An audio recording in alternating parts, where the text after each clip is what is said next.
Hello, everybody. It's Friday, it's midday, which can mean one thing and one thing only. It's Wow Ergonomics.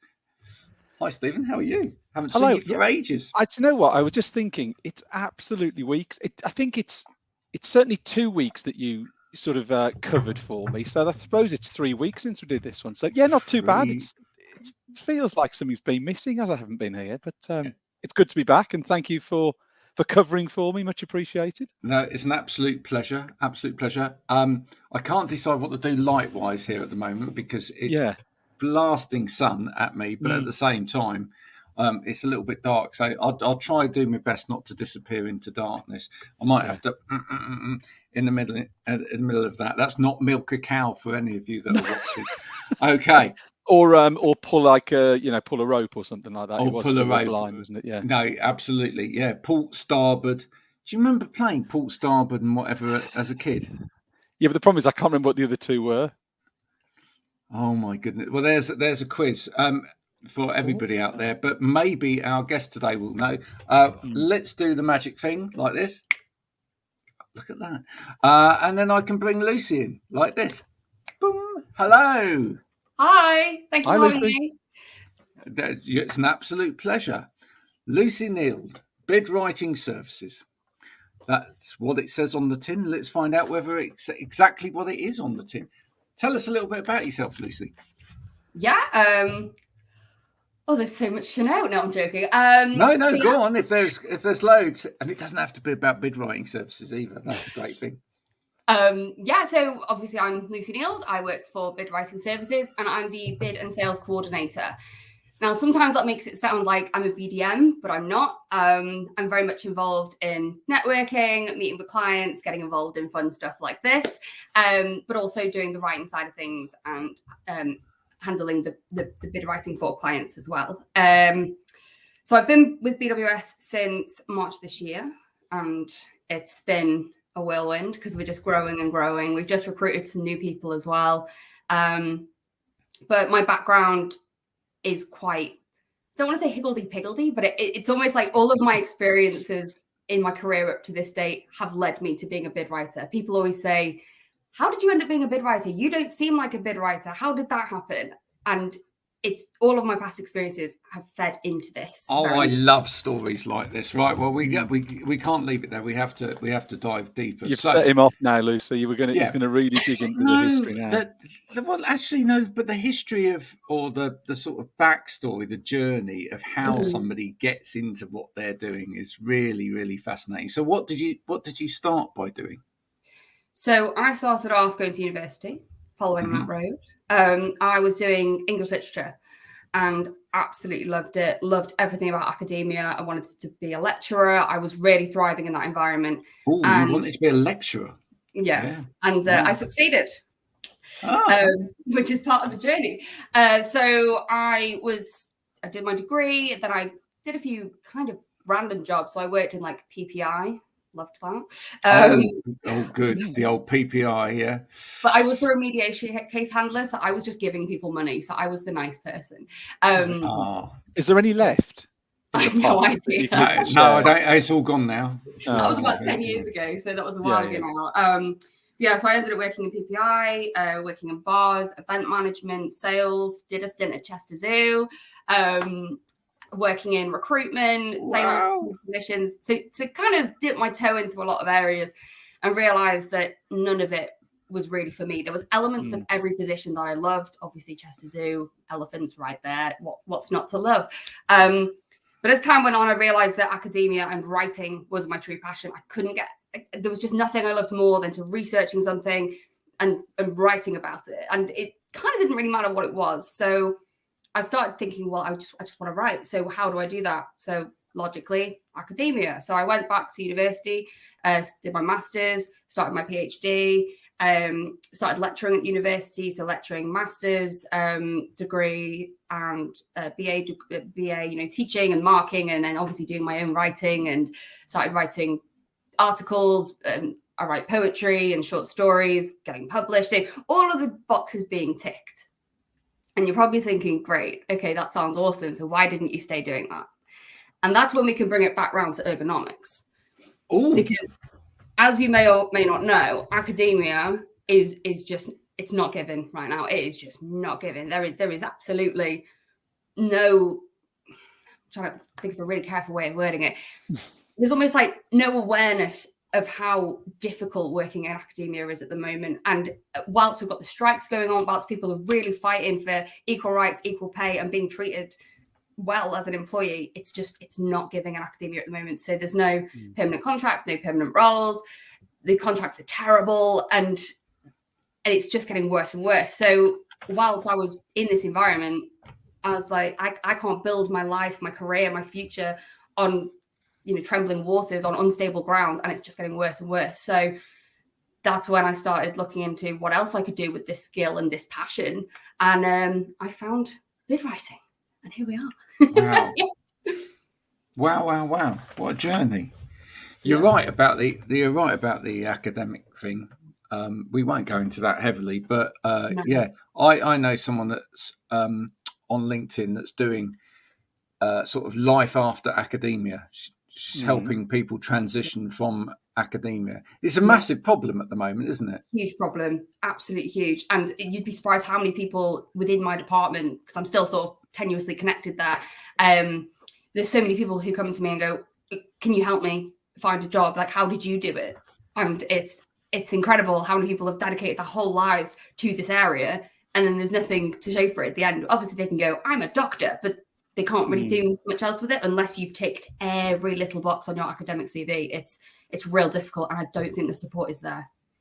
Without sort of getting political on it, is it a bigger piece than a political whatever colour you are, and without getting into that side, is there a bigger issue than who's in charge of the government and who's signing the checks? Is it wider than that, Lucy? I am not an expert, but from being in that environment, I think the structure of universities and higher education has augmented and modified itself, almost like this big beast that has grown and become this amorphous blob that makes no sense to anybody anymore. And the effect is on the staff. So instead of it being about purely about education, it's obviously still about education, and the young people are our future, blah blah blah. It's become more of a model of business model rather than an education model. And whilst it's been morphing, it's become this monster that I don't think anybody knows how to tame it. So it's a bit of a odd way of describing it, but I would say it's just become a monster and nobody knows what to do. So I don't think it's primarily a political issue. I don't think it's the people who necessarily work at the universities. I think there's a lot of issues that have come together to create what it is now. Because you do hear people sort of comment, don't you? I mean, I didn't go to university, but you do hear people comment, whether it's, employers or people, peers or whatever, who sort of say, is it potentially that too many people did it start where this big push to get everyone to go to university? Yeah. Did that start it? Has it almost got too big? Are there people going to university who actually would be far better suited to something sort of apprenticeship type or in the workplace? Has it just become everyone's piled in, it's got too big, and now it's like turning an oil tanker? It's just very difficult to make change happen. Would that be fair, or is that accurate? Or I would say that might be kind of one speck of sand in the bucket of sand, right? But because I think that is an element to it. They've created all of these soft courses, I'd like to call them, because I do think every course has value. And whether some people might go, "Oh, that course is ridiculous, how's that a degree?" You don't know anything about that subject, so it might have loads of value and could carry huge merit in that sector or huge merit for that student's future. I don't know. But I would say a lot of the soft courses have almost been built so that everybody can go to university, when potentially instead of doing that degree, you could potentially go and do the apprenticeship and it might have more value or the same value. I would hate to say, that student would be better off doing this. Yeah. I just think that there are different options, and potentially the option of doing something different rather than going to university might be better for some people and it might not. It's really hard to judge it. I found one of the most bizarre university degrees when I was out and about doing assessment work, Stephen. Okay. I want to challenge anyone to see if they found a more obtuse degree. I found somebody studying the food of God now as a degree. If anybody else has found a degree that's similarly weird, then do let us know. So basically, this guy was studying how originally, if you go back sort of Bible and all other religious books, that God gave us like original food, and then we've kind of manifested other food since, and used all sorts of things to pollute the planet. And if we all got back to the food of God, then we'd all be okay again. And someone that's actually written a whole degree on it. And there you go. And you can study it. Wow. So was it an actual degree or a PhD? No, it's an actual degree.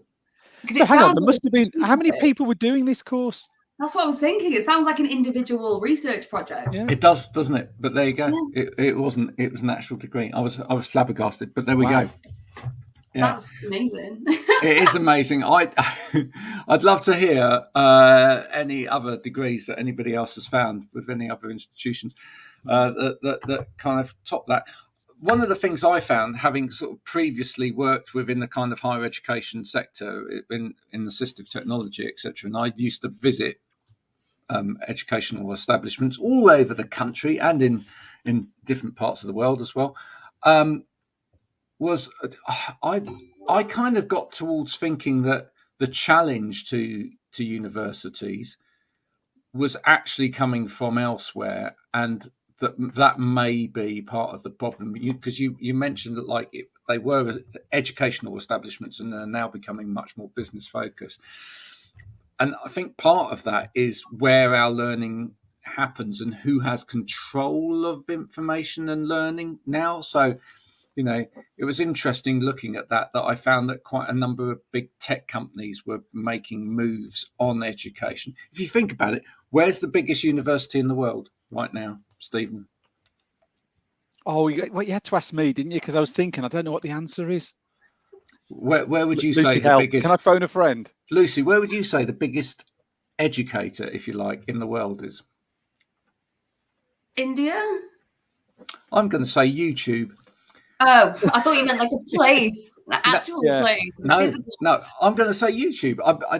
The thing is that much of, and you might look at that and go, well, YouTube, that's not where people do their learning. But it is really where people do their learning. People are doing actual courses on YouTube, even things like, if you want to learn Adobe, or you want to learn film editing, or you want to learn this or whatever, where do you go to? You go to YouTube, you get onto a course, you do it, etc. So it's not just, I think even people are even learning sort of doing stuff to like study for accountancy exams and whatever on YouTube. And I think it's I think it's quite interesting that you find that people like Amazon, for example, are investing in building now. They've even bought their own construction company, I believe. And, who's to say that someone like Amazon couldn't build a university? Well, McDonald's did. Well, exactly. Because ultimately, if you've got a big streaming service and you can stream content and you could then perhaps pay the money to get the best lecturers in any particular subject in front of a camera, do a high value production, allow people to learn from anywhere, you become a big university, don't you? Is that not going back to what the Open University started at, though, to a degree? It is what the Open University started, but do you not think that actually other players are coming into that sector, and actually that is forcing the hands of the universities to go, well, how do we make... Because universities, it was all about research and intellectual property, wasn't it? And but if you can't necessarily afford to keep that intellectual property, or you can't afford to have the best at your university teaching, and these other forces are coming in which can perhaps do that because they've got the budget to do that, then there you go. Anyway, that's exciting. So bid writing, for anyone that doesn't actually understand bid writing, just give us a sort of general lowdown on bid writing. It's actually bizarre how many people go, oh, bid writing. what's that? Yeah, mostly when you've got a job like that, Lucy, what people do is they go, "Oh yeah, like at networking events, people just go, "Oh, that's interesting. What's that?" And I'm like, okay. I think I describe it differently every time because I just kind of panic. But I would say the best way to describe it is that I support companies, businesses, charities, whoever it might be, who goes for tenders for work. So the example I always give is the council put out an advert, almost like a job advert, and it'll say, we need somebody to come and patch all the roads and all the potholes in Liverpool city centre. We need somebody to come in and do that. And if you fancy doing that, please express your interest. So the company will go, oh, we want to do that. We'll express interest. And then the council will go, great, well, you might be able to do it. Here's this huge document called a tender document, and you need to fill out all these questionnaires and do all of this. And that's when the hard work starts. So it can be anything from 7 to 50,000 words, maybe more. It needs loads of evidence and loads of write-up. It's basically like doing loads of mini assignments. So it's my bread and butter. And I would say generally people don't have the time or the resources to sit and do that. And if you do have the time, great, crack on. But what I do is I come in and help support the people who don't have the time, don't know how to do it. Maybe they're not very strong writers. Maybe they hate writing. And I'll step in and I'll help them get that win and help them win that job. It's a really important area, isn't it, Stephen? Because actually, getting it right, could mean a lot of business, but also getting it right and making sure that you're not just winning it, but you're actually protecting your business at the same time. Because that's the tricky bit. We know about tenders and bid processes within, the field of ergonomics, do we not? Yeah, I mean, it's funny if I was talking with some sort of fairly senior sales guys last week at one of our sort of reseller partners, and we were talking about tenders and things like that, and how it was something, and this is what I was going to speak to Lucy about, how it's something that people are being asked to sort of participate in more and more. Maybe something previously would have been sort of managed with an ad hoc, email, small commercial agreement. Now it's having to go out, and I guess there's probably factors like I guess ethics is probably playing a part in it, but I guess things like environmental impact and things like that are potentially driving that, I suppose, increased demand for what you do. And the people I was speaking to were seeing something very similar, because we were talking about how it's really important to get certain things across. There's going to be small differentiators between companies. So I was making sure that, when they were talking about certain things, there could be things we could help them or support them on that may just give them those additional 1 or 2 points. But I guess, would that be right? Would it be things like ethics, people sort of having to be very transparent? Would that have driven the number of tenders? Would it be things like environment, etc., with more demand that people are having to prepare fuller documentation and evidence? Would that be a fair assessment, Lucy, do you think? I would say yes, in part, because if we look at the world that we're working in, thriving in, loving life in at the moment, the past 5 years, an absolute insane amount of things have changed, not just in the workplace, but out of the workplace. Our relationship with technology has modified and changed to help us kind of run our lives a bit more. So whilst people thought Facebook was a problem before, now most of the things that we do are online. Pre-COVID, we might have met in a coffee shop and done this instead of doing it online, just a small example. And with all of those changes with technology, there have been other changes that have come as well. So, more awareness about individuals' needs, work-life balance, of course. We have been opened up to a new world of hybridity, flexibility, and mental health, because all of these things were impacted and we were forced to confront them during COVID. And I think alongside that, all of these huge tendering companies who were like, oh, we need to tender all this work, and the smaller companies that maybe didn't tender out as much are starting to notice their own responsibilities and the responsibilities down the supply chain. So you're absolutely right in thinking of the environment, social value, ethics, diversity, equality. Kind of the whole ESG package of every company is being picked apart and unstitched and absolutely scrutinized.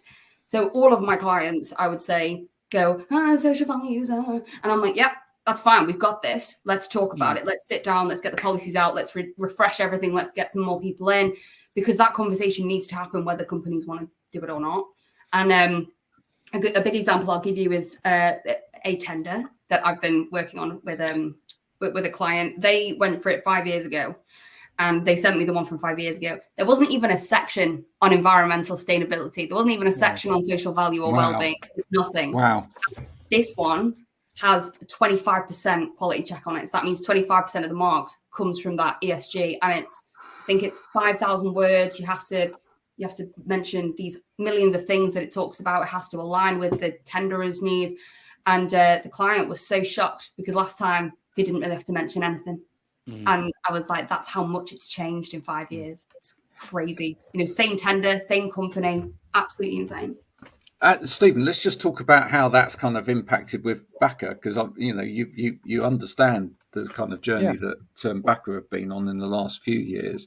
I mean, for me, I saw it initially. You started by looking at packaging, didn't you? I mean, a lot of the stuff that was going out, all glossy, all lovely, nice picture on the side in full print, etc., then went out in, brown cardboard. But nobody did you get any kind of negative reaction to that, just out of interest, or were most people going, that's good?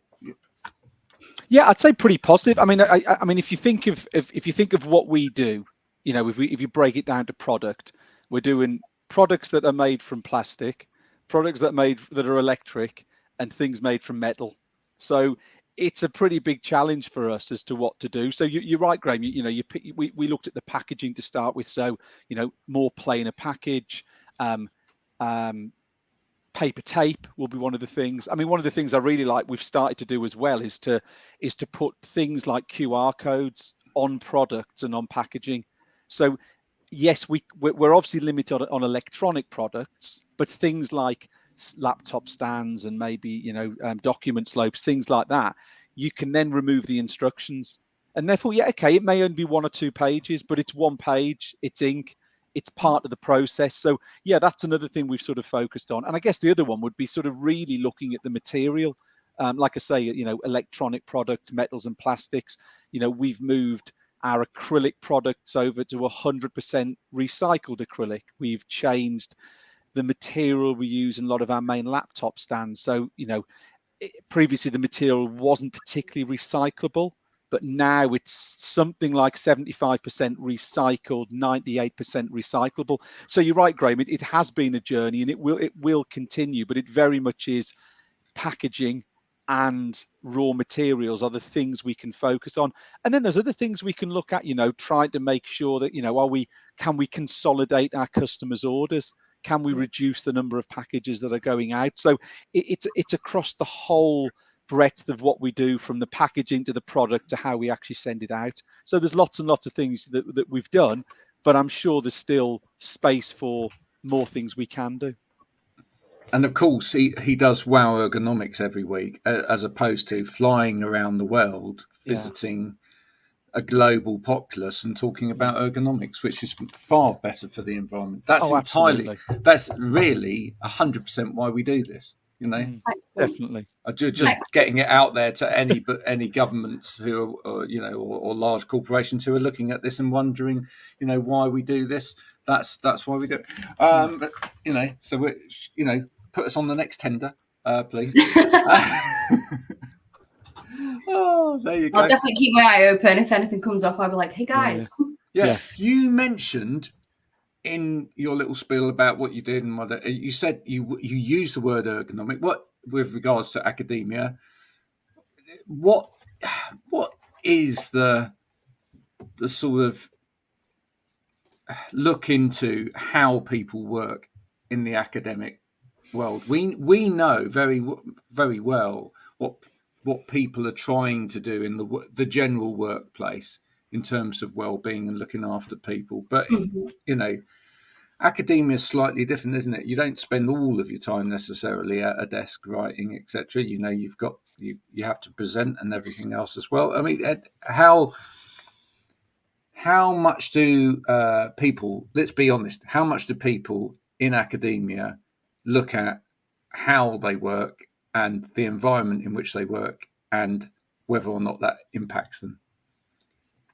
I think, having stepped away very much from academia, I've noticed the difference. And I think my director has also mentioned it to me a few times. It's like a good thing, don't worry. Is that when you're in academia, it's very much, oh yeah, you work 9 to 5 and you do your research and you're teaching and you're writing and all the other stuff. But if you get an email at 10:30 at night and you don't reply to it, it's like, why haven't you replied? It's like there's this expectation, like there's it's a 9 to 5 job, but then there's this expectation that you're always working, because realistically you always will be. And I know that sounds terrible, but when I was in academia, it was constant, it was relentless. The amount of work that me as a grad student was doing and marking and preparing for lectures and, standing in for people and trying to go to conferences and present work and get published and everything alongside paying bills. It was shocking. And I think when people do take that time to sit back and look at it, that's when we go, let's strike. And then, that's when we go, we don't have the support, we don't have the resources. And, or you go, I can't do this, and you step away, which is what I did. But I very much think that universities are they're trying to come up with a solution. They're trying to support their staff. They have well-being officers. I was one for a bit. Well-being officers there to help support everybody, especially with mental health, or learning to step away from the computer, learning to step away from your research, because even that is difficult. So I mentioned my current boss saying something to me because I was working late at night because I'm used to doing that. And he was like, get off your computer. And I was like, oh yeah, okay. And then I logged off, but it was like 9:30 at night or something. And I'm just used to it. And that's almost ridiculous that I'm just used to sitting on my computer for 18 hours. Like I wouldn't say it's everybody, but I would say it's incredibly common. And it's a very difficult habit to break once you get into that habit. And I think there's an expectation around that in academia. I'd love to know from your contacts, and maybe you can put us in touch afterwards, because this is part of what this is all about.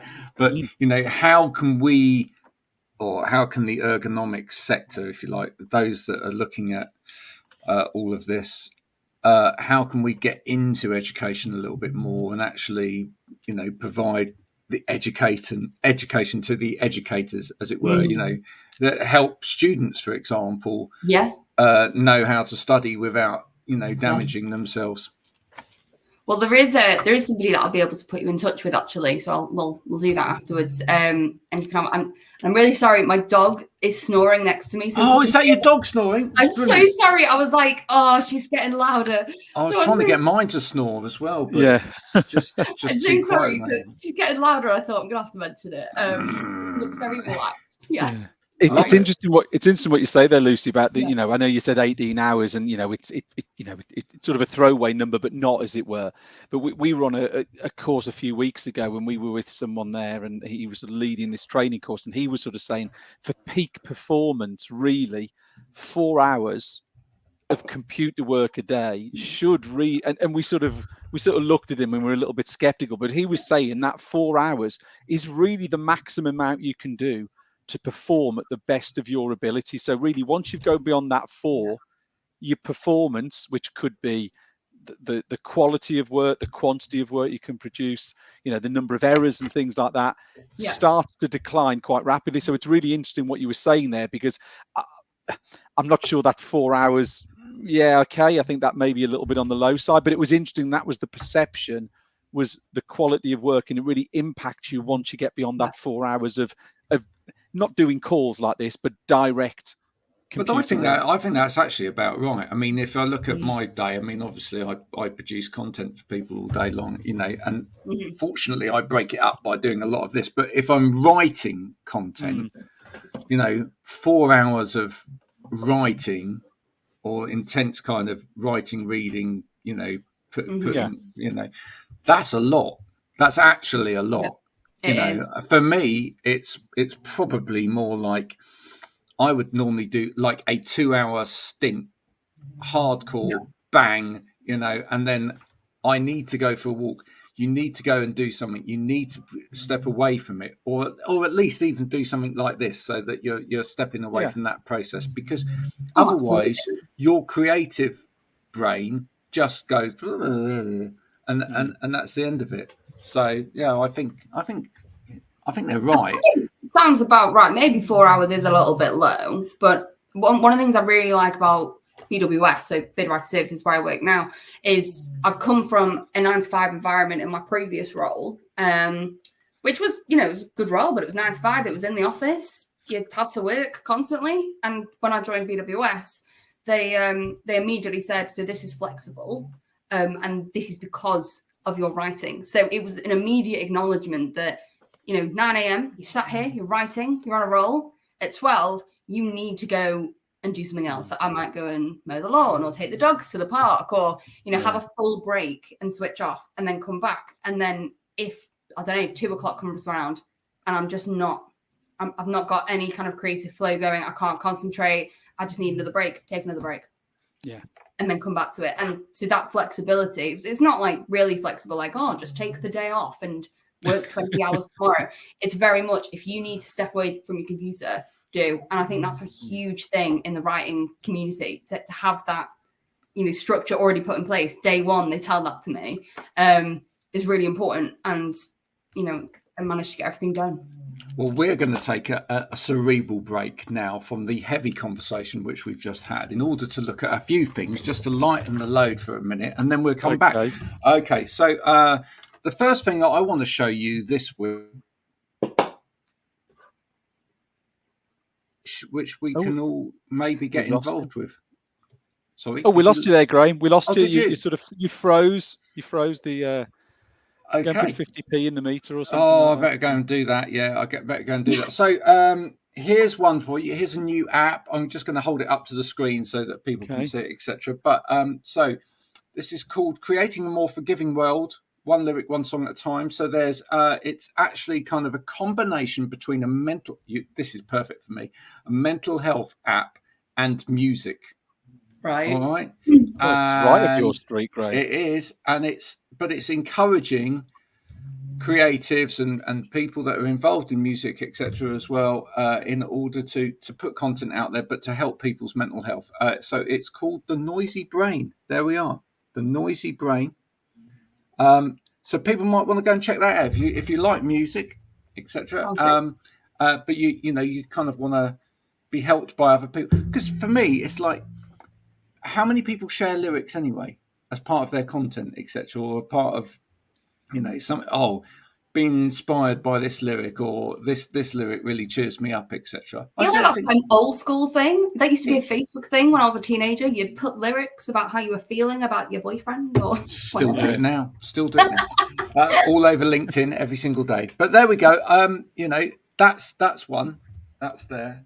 Now, Graham, when I was talking to you yesterday, you promised, and I'm not sort of a technophobe, but Threads is like, I'm not too sure. You promised to educate me on Threads, please. No, so could Threads. I don't have Threads. No, Threads. Okay, so also I want to mention Threads, and that's Threads with a T, for those people that that don't know. Threads with an F is a very different app. Okay. It's where you can buy things from Fred, but Threads came out, and basically I think towards the end of last week it came out, and it's kind of Meta's version of Twitter. People are saying that it's Meta's version of Twitter, but it is fundamentally different. And one of the things that's fundamentally different about it is that with Twitter, you can do DMs. At the moment with Threads, you can't do DMs, which I think is keeping it a really interesting community, because everybody can publicly see what you're saying to everybody else. So like old school Facebook. Right? Okay. So that's good. And can you put videos and stuff, or is it literally just typing what you think? You can put videos on there. People can just type what they think.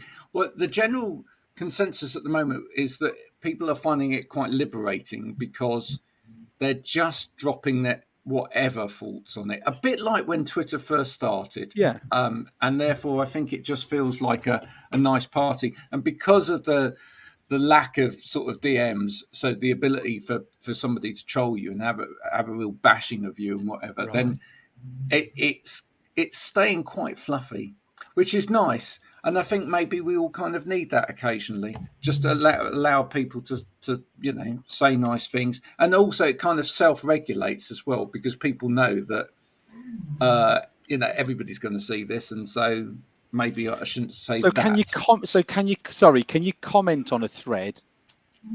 Yes, or not? You can comment. You can still comment. The whole point is DM. Somebody puts something in, somebody threads that by putting a comment on that, and then someone comments on the comment on the comment on the comment, and that's the threads. Right. Okay. What it isn't is the ability to do that thread, which is what Twitter did in the first place, but then drop in with DMs. Right. What it doesn't have at the moment, unlike Twitter, are other things like being able to broadcast, etc., into the platform. We'll wait and see. We'll wait and see where they take it. And the user journey into it is really quite simple, which is that if you're on Instagram, it will just port you over straight into threads and copy everything over. And that takes about 2 minutes. Warning though, if you do that and you then end up with threads, you can't just get rid of threads and then, because it is linked to your Instagram. Okay. The beautiful thing though is, I would say for all social media people out there, it's a great way of growing your Instagram, because a well-placed comment or well-placed thread, should we say, out there will get you new followers, and those new followers can see immediately, because your thread and your Instagram are linked, can see your Instagram, and it means that, like yesterday, I said something about having my blood taken, and I got 10 new followers on Instagram. So there you go. It's just a wonderful thing. They're all vampires, but all vampires. Right. Last of the slightly to the side things is I've been wanting to show you this for ages, and I never have. This was a product that I found out on the interweb, which I thought needed a little bit of talking about, which is this. Wow. Yeah. Can I just show you this again? Right now, it reminded me of my childhood in the late 70s, early 80s, when I used to go to the cinema, because there used to be ladies wearing something very similar, selling ice cream in the interval. Yes. But here we go. Brilliant. My instant thought was, how you see these when they show you like footage of American sports stadiums, and there's people walking around selling beers or hot dogs. If I just put my hand over half the screen, that's what I thought it was, and then you see the laptop, and it's like, that's just not where I thought this was going. So, I mean, wow, that just does not work in any stretch of the imagination. I mean, what was that retailing at, Graham? I mean, was this expensive? You know, do you know what? I just don't care. I just don't. No, I don't. I do not want to know. Right. So the whole principle around, Lucy, I mean, if you're using a laptop, is that you need something to raise the laptop up. Yeah. Because otherwise, you're hunching over the laptop. Your head is down. That weighs heavy on your neck. We could go into all of the science, but if you watch previous episodes of this, we go on about it loads and loads of times, and we've had people explain it in great detail. Yeah. Ultimately, two things with this. One, you're still looking down at the laptop. Yeah. Right? But secondly, who wants to walk around with a laptop? Right? It's bad enough walking around looking down at a phone. Imagine looking down at a laptop and walking around. You are going to fall down something, or you're going to walk into something with that laptop, and if you're talking about an Apple Mac or something, you get £1,800 down the drain, literally. Yeah. Down the drain. I'm trying to think of any occupation, as you were talking, where this could possibly work and possibly be justified, and I just can't think of anything. I try to think, is there some it works for this particular job where they've got to do this, and I'm thinking, I just can't think of anything. I'm thinking that the premise for this is that they're thinking about maybe someone like a warehouse operative who has to go and check stock, Everyone's just using an iPad, don't they? Precisely. Yes. Or a proper scanning bar system that actually you hold in your hand and you scan it and it goes into a computer afterwards and it's all done. The last thing you want to be doing is walking around where there may be trip hazards with a laptop on a truck. It's a great idea. I love the fact that someone's come up with it purely because it doesn't work. And and that makes me very happy indeed. Of course, it's being sold as ergonomic, Stephen. Well, you put you know what we've said, Graham. It's being used as an adjective, and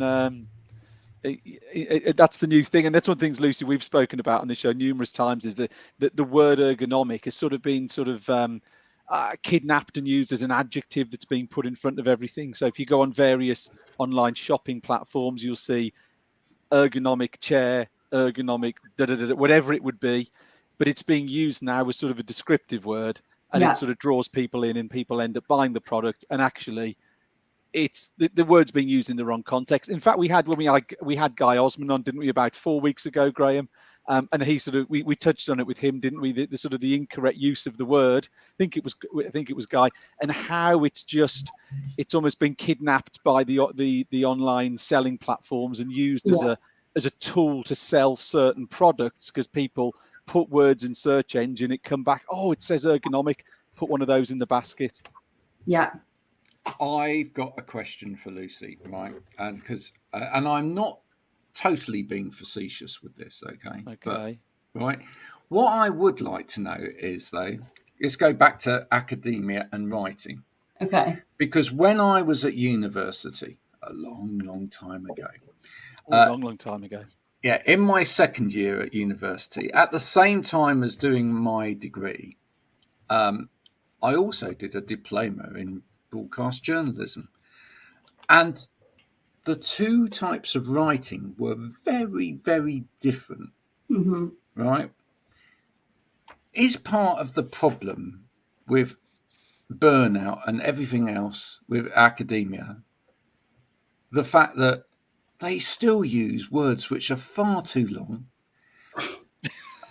which means that it takes far longer to think of the clever words and write them, and secondly, it takes far longer to read them. If they could simplify their language so that people could actually understand it, wouldn't it actually save everybody a lot of time? It would entirely depend on the subject matter. So I'm just gonna step round your question and kind of address from the outsider's perspective when you look into academia. So let's say we were looking into some critical theory right now. Let's just say hypothetically we're going to look at some environmental critical theory to do with the arts and humanities, and we're gonna have a little look at that. To understand the critical theory, you have to have the terminology. So if we were going to do it, we would have to look at concepts of the Anthropocene and concepts of posthumanism. We would have to look at technologization of the planet and how these. See, these words are getting long already. All right, lost me already. There you go. But to discuss that critical theory as a whole, you have to understand the critical terminology. So if we just want to sit and go, let's talk about the environment and books and films can be used to highlight problems in the world, yay. I mean, that's true. But if we wanted to look at it on the next level, on an academic or critical level, that's when you have to use the terminology, like discussing the Anthropocene and posthumanism and blah, blah, blah. Obviously, we won't go into that now, but I think it's important to do that when we're looking at it from a certain angle. If you just want to talk about it as a subject or mention it, then I don't think terminology would necessarily be needed. But with certain areas, especially when we think about equality, diversity, there is so much interesting and important critical research going on that you need that language and terminology to kind of get your head around it. You can make it more accessible. You can simplify it. I often did in lectures. I'd just stand there ranting about stuff to do with feminism, but I would still use the terminology, but it would be in a more educational way instead of just expecting everybody to know what I was talking about. So I haven't really answered your question other than saying the words are needed. Sorry. No, it's all right. I mean, I actually love language and words. I think it's great. But, it's good to throw it out there, isn't it? Is it the case like all things, though, is as you said, I think there are probably times where it could be not dumbed down, because you don't want to dumb down something that's, made more accessible to. But made more accessible. Yeah. It's like with bid writing, for example. One of the many things that we have to do is almost capture the tone of voice, and kind of the atmosphere that the client wants to go ahead with. And when you're chatting to me, I potentially don't sound academic. I potentially just sound like, oh, she's probably a salesperson. But when it comes to writing, I can augment the syntax and change that tone of voice to fit with the client. So whether they want it to be very dry, very, this is the data, this is what we do, blah, blah, blah, or whether they want it to be very friendly, customer service, we love you all, social value. And I know that you know what I mean. So that getting that tone of voice correct, it's the same with academia, getting that tone of voice and using the syntax and the language appropriately and the evidence and everything else.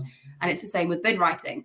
And sometimes clients will literally say, we want this to be as accessible as possible. Don't use any complex language unless it's needed. And I go, yeah, that's fine. And then others go, make it as academic as you want. I want it to sound really smart. And I go, well, I can do that. So it really does depend. And I think you're absolutely right in saying that documents should be made accessible when needed, and they should be hoity-toity when needed. Right. There you go. Very good point indeed. Well played. There we go. Well, we've learned a lot today.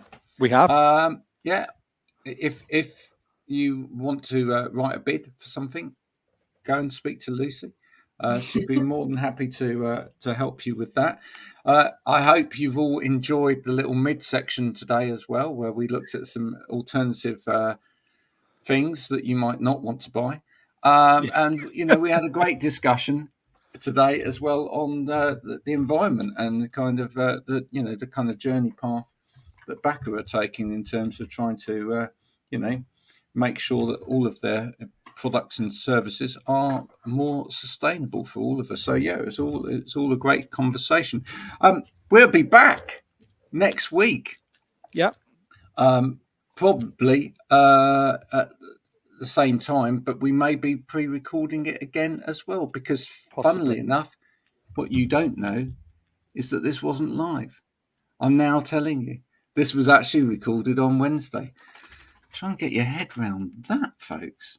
Until next time, thanks to Lucy, thanks to Stephen, and have a good week. Take care, everybody.